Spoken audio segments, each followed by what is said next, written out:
Let's start! Ayan. Ayan siya, guys. Sorry. Parang ano lang. Silver play button. Parang silver play. Ayan. Umiilaw na siya.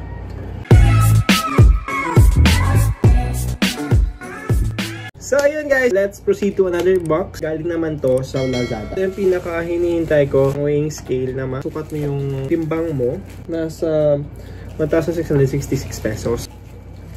Ito yung resibo ko. Actually, 1,400 lang siya guys. So, ito na siya!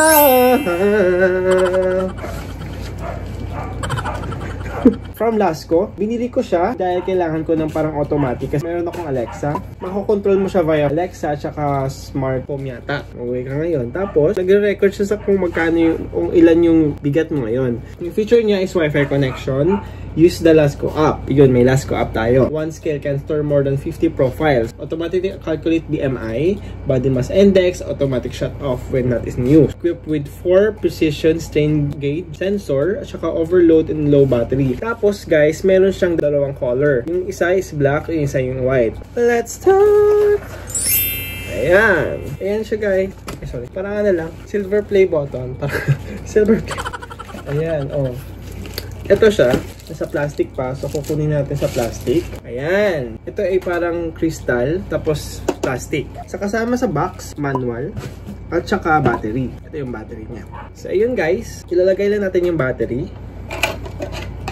Tatlong battery. Mabuti nga merong kasamang battery kasi minsan yung iba, walang battery eh. Sorry guys, ang init kahit naka-aircon.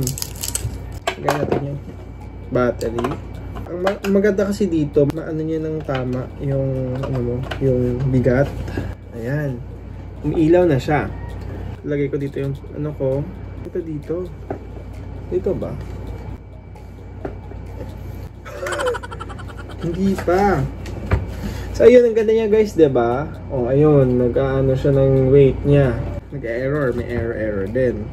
Yung gagawin mo dito guys, same din kung nakita yun yung first video ko sa mga controlled wifi, mga gadget like sa remote control, yung kinokontrol niya Alexa, yung ilaw, parang ganun. Same din dito. Iko-control niya, i-read nyo lang yung manual kasi nandito yung lahat. Kasi very easy lang naman. So, mag-download ka ng Lasco app or parang Alexa app or parang meron din smart. Automatic na siya napapatay.